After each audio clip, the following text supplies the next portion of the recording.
অভয় বাবু, এটা কি বলছেন আপনি? আপনি নিজেও জানেন যে শক্তি মাকে অপহরণ করিয়েছিল। মা, আপনিই বলুন সবাইকে, আপনাকে অপহরণ কে করেছিল? এই শক্তিই করেছিল তো? বিন্দিয়া, আমি ভালো করে বলতে পারবো না। ওরা কি করেছিল জানো? পেছন থেকে এসে আমার মুখটা কাপড়ে ঢেকে দিয়েছিল, আর আমি কিচ্ছু দেখতে পাইনি, কিচ্ছু বুঝতে পারিনি।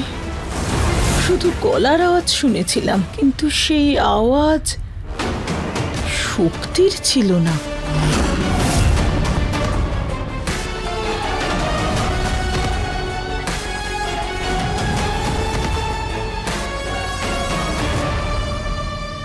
সেটাই তো কখন থেকে বলছি, আমার কোনো দোষ নেই। হয়ে গেছে, পেয়েছো প্রমাণ? আমি জানি মাকে নিশ্চয়ই আপনি কিছু বলতে বলেছেন, হুমকি দিয়েছেন না মাকে? আমি তোমার মতো নই বিন্দিয়া যে এই ব্যবহার আমি করতে পারবো। আমার মাকে হুমকি দেওয়ার কথা তো আমি ভাবতেও পারবো না। হ্যাঁ, আর নিজের স্ত্রীকে আপনি ছোট করতে পারেন। আরে মিথ্যেই বলিয়ে দিতেন মাকে দিয়ে যে সত্যিই মাকে অপহরণ করেছিল, কি এমন ক্ষতি হতো আপনার? কিন্তু বিন্দিয়া, মিথ্যে কেন বলবো? শক্তির গলার আওয়াজ ছিলই না। শক্তি তো আমায় অপহরণ করেনি। মিথ্যে কি করে বলি বলো তো?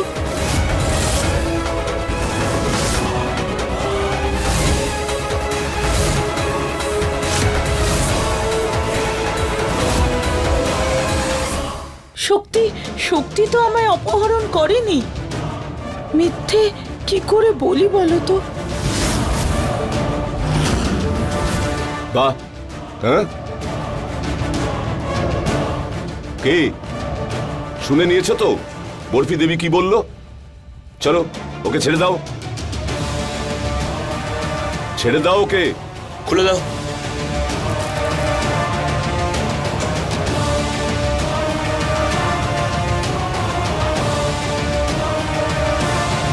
চলো।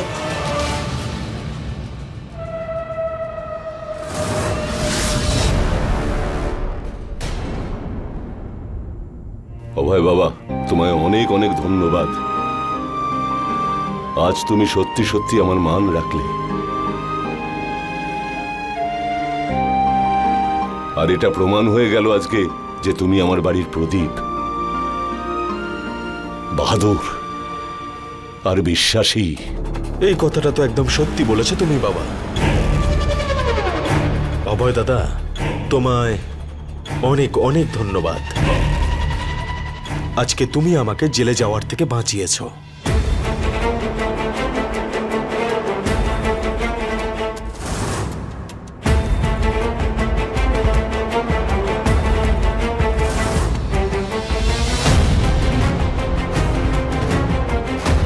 এরা এত তাড়াতাড়ি কি করে বদলে গেল? কোনো গন্ডগোল হচ্ছে না তো?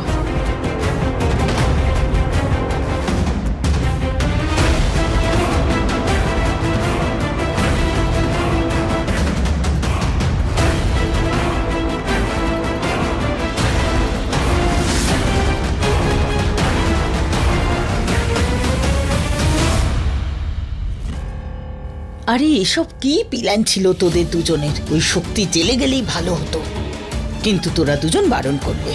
আমাকে দিয়ে বলালি যে শক্তি অপহরণ করেনি। কেন? মা, কারণ আমাদের উদ্দেশ্য শক্তিকে জেলে পাঠানো ছিল না। তাহলে? বরং আপনাকে আপনার অধিকার ফিরিয়ে দেওয়ার ছিল। আর এখনো সবকিছু ওই মিঠাইয়ের নামে হয়ে আছে। ওই দুজনকে এখান থেকে বের করে দেওয়ার আগে সবকিছু আপনার নামে করা ভীষণ জরুরি।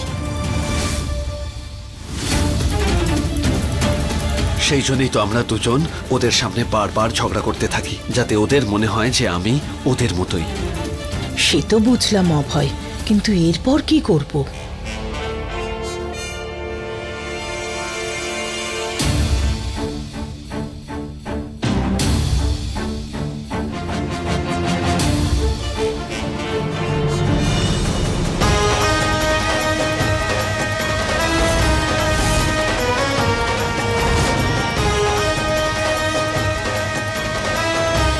এর পরের প্ল্যানের নাম হলো রিটা ডিকোস্টা।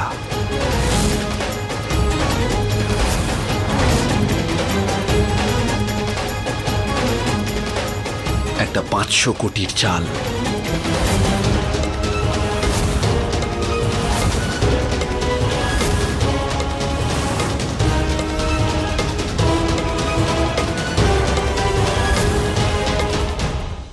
আরে তোমরা পাগল হয়ে গেলে নাকি? যেখানে ওই বিন্দিয়া আছে না, সেই জায়গা থেকে এমনিও 100 পা দূরে থাকা ভালো। কোনো দরকার নেই ওই রীতা সীতার সাথে দেখা করার। আরে শোনো তো আগে আমার মিষ্টি মিঠাই, যদি কাজটা ঠিকঠাক হয়ে যায় না, তাহলে বসে বসে 500 কোটি টাকা কামাবো। 500 কোটি টাকা। হ্যাঁ, এই ছোটরা মিলে সবাই কিছু একটা করতে চাইছে, করতে দাও। প্লিজ মা। তুমি একটু দাঁড়াও, আমি আসছি। তুমি খালি ছেলেদেরকে হ্যাঁ বলে দাও, আর এই দেখো।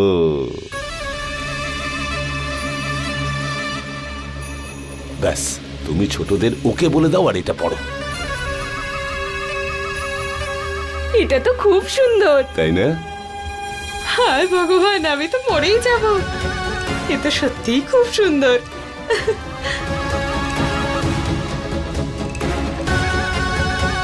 ঠিক আছে ঠিক আছে, আমার তরফ থেকে ওকে।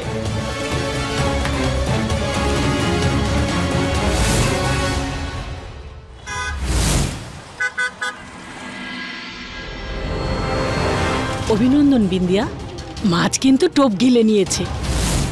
মিঠাইও রাজি হয়ে গেছে, আর ওই 4 জন রিতা ডিকোস্টার সঙ্গে দেখা করার জন্য ব্যস্ত হয়ে উঠেছে। তাহলে তো রিটা ডিকোস্টার এখানে দেখা করতে আসা উচিত।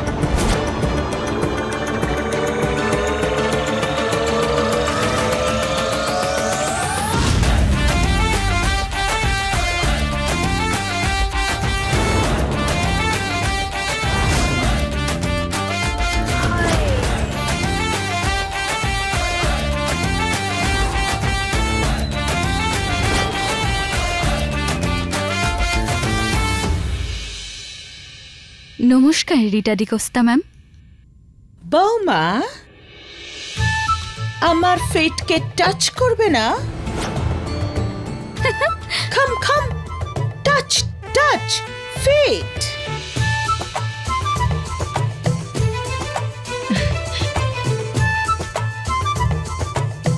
ফেট। মা, আমি তো আপনাকে চিনতেই পারিনি।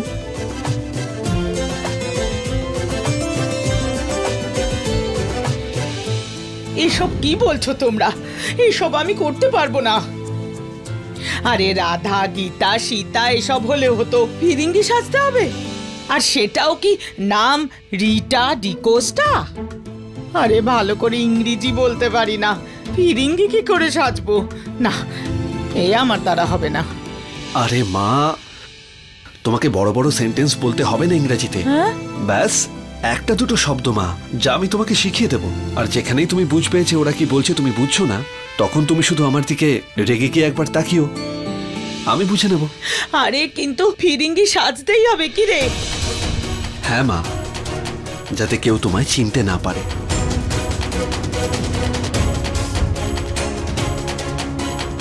আমার দ্বারা এসব হবে না অভয়, হবে না। মা, আপনার দ্বারা সবকিছু হবে। আপনি শুধু আমাদের কথাগুলো একটু মনে রাখবেন, তাহলেই আর কোনো সমস্যা হবে না। কি হলো মা? খুব ভয় করছে রে অভয়, আমি পারবো না এটা। এটা তুমি বলছো মা? 30 বছর আগে যখন তুমি বাবার সাথে গ্রাম ছেড়ে শহরে এসেছিলে, তখন কি ছিল তোমার কাছে? আরে তুমিই তো ওনাকে সাহস জুগিয়েছিলে, ওনার পাশে ছিলে। যদি তুমি পাশে না থাকতে মা, তাহলে বাবা আজ এত বড় মানুষ হতো না।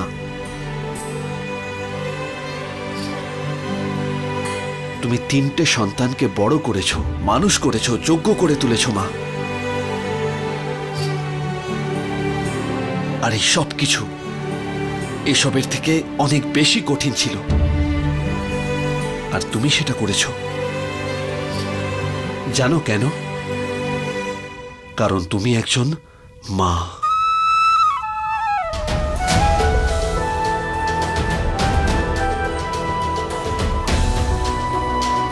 আর মা সব কিছু করতে পারে।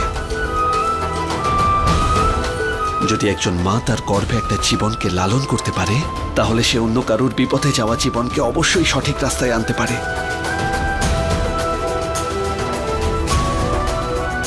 কারণ একজন মায়ের কাছে কোনো কিছুই অসম্ভব নয়। তুমি করতে পারবে মা।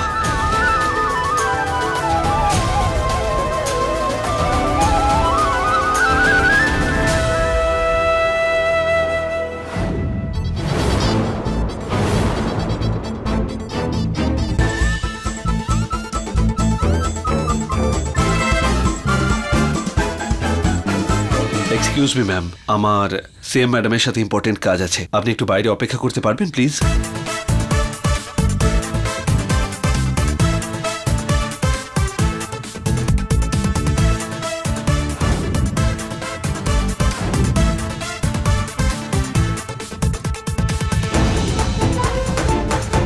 অভয় বাবু, আপনি যাকে 2 মিনিট অপেক্ষা করার জন্য বলছেন, উনি রীতা ডিকোস্তা।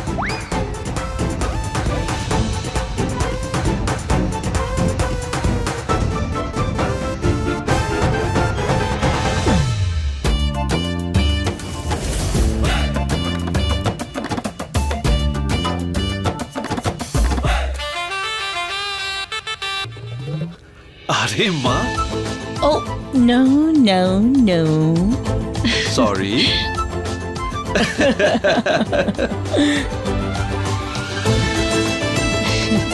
কিন্তু সত্যি মা, তোমায় সত্যি সুন্দর লাগছে। আমি তো বলবো তোমার এমনই থাকা উচিত। কি যে বলিস না তুই? তুই কি আমায় সার্কাসের লোক ভেবেছিস নাকি? আরে মা, তুমি রিটা ডিকোস্টাই হয়ে থাকো। তোমার এই বাংলায় কথা বলাটা একটু বন্ধ রাখতে হবে। আরে তুই তো আমাকে এখনই নার্ভাস করে দিচ্ছিস।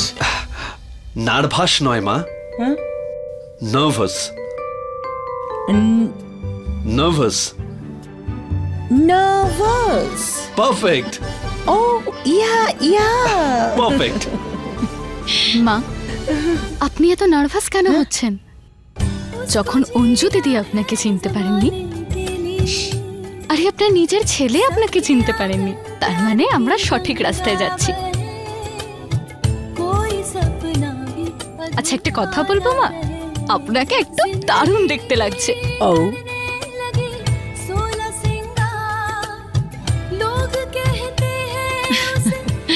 ব্যাস, এবার এই নাটকটা যেন সফল হয়ে যায়।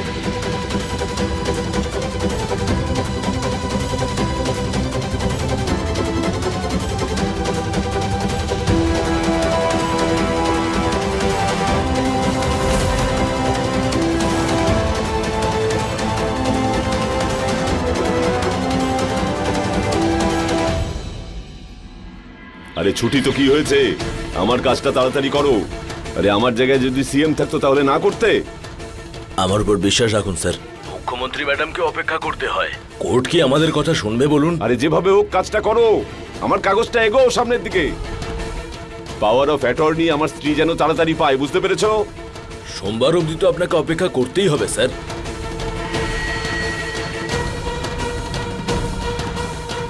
হয়নি না কাজটা?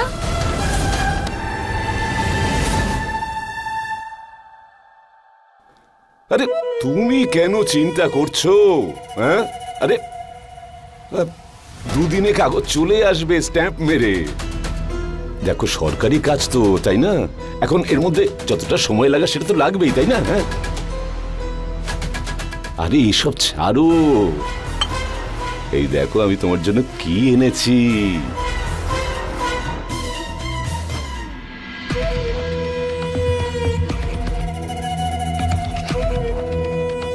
কেমন লাগলো?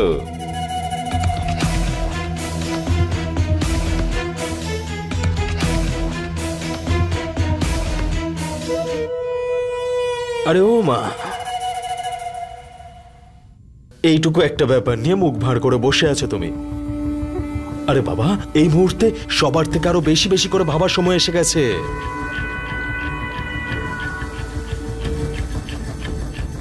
আমরা সবাই 500 কোটি টাকা ডিল করতে যাচ্ছি। 500 কোটি।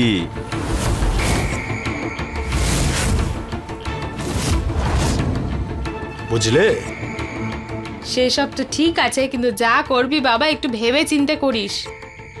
খালি মাথায় রাখিস একটু এদিক ওদিক হলে সবকিছু কিন্তু শেষ হয়ে যাবে। আরে হ্যাঁ মা। আরে শক্তি, বাবা ভাইয়ের ফোন।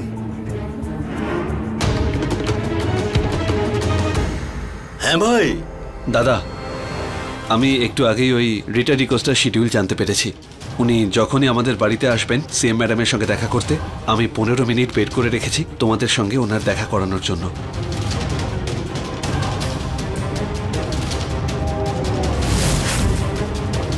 আর হ্যাঁ দাদা, এই সব কিছু আমি বিন্দিয়ার থেকে লুকিয়ে প্ল্যান করেছি, তাই ও যেন কিছু না জানে। ওকে? খুব ঘ্যান ঘ্যান করবে। এমনিতেও মাথা খারাপ করে দিয়েছে আমার। টাকা ছাড়া ও কিছুই আর দেখতে পায় না আজকাল। ঠিক আছে, চলো এখন আমি ফোন রাখছি। সিএম ম্যাম ডাকছেন, হাজিরা দিতে হবে আমাকে। Okay bye. হ্যাঁ ঠিক আছে ভাই। এবারে আমি জুস খাবো।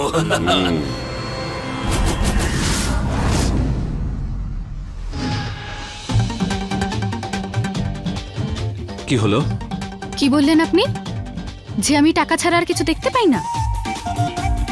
আমি বিপদ আপনার জন্য?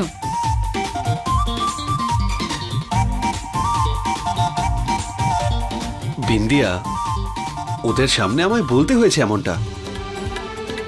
আপনার তো শুধু অজুহাত চাই আমাকে এরকম বলার জন্য। প্রশংসা তো আমি তোমার করতেই পারি সারা জীবন,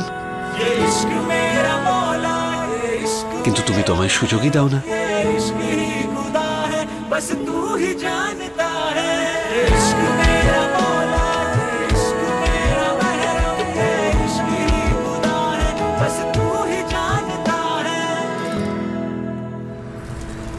ওম ভূর্ভুবঃ স্বাহা।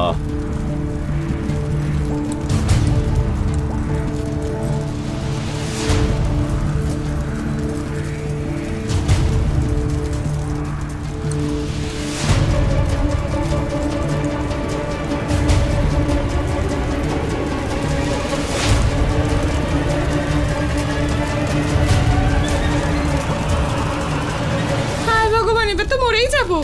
আমার টাকা পয়সা কি ফোকটে আসছে নাকি? এইভাবে এখানে বসে পুজো আচ্ছা করে যজ্ঞ করে নষ্ট করছো। আরে আমার মিষ্টি মিঠাই, হ্যাঁ? আরে এখনো তো টাকা আসেনি আর তুমি এর মধ্যেই কিপটেমি করছো, হ্যাঁ? আরে তুমি চিন্তা করো না, ছোটরা বেশি খরচা করেনি, কি বলো? আরে মিছিমিছি যোগ্য হচ্ছে, সত্যি নাকি? এটা শুধু নাটক, তুমি চিন্তা করো না। আরে ও মা, ও তো বিদেশি গো। আর বিদেশিরা আমাদের সবকিছু পছন্দ করে, আমাদের ইন্ডিয়ান কালচার, রীতিনীতি সবকিছু। তাই ব্যাস ওকেই ইমপ্রেস করার জন্য করেছে এইসব।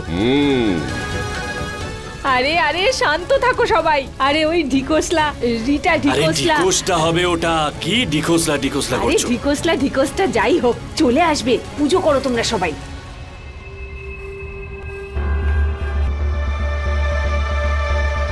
দেখো না বিন্দিয়া, মা কখন থেকে শুধু চিন্তা করে যাচ্ছে আর জলই খেয়ে যাচ্ছে।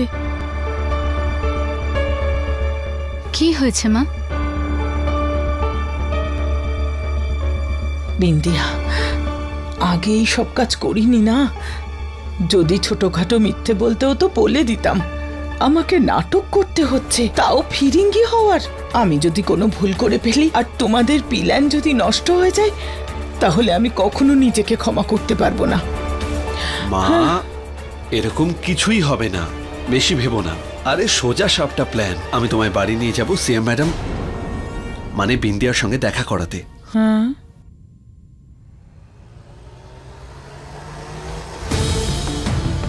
ওই মা, এখানে আপনার ছেলে মেয়ে জামাই আপনাকে ফাঁসানোর চেষ্টা করবে, কিন্তু আপনাকে ওনাদেরকে জালে ফাঁসাতে হবে।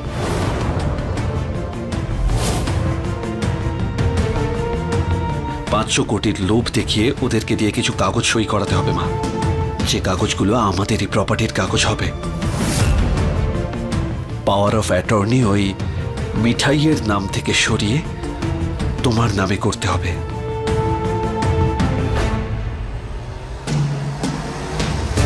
দেখো মা, খুব তাড়াতাড়ি সবকিছু তোমার নামেই হবে।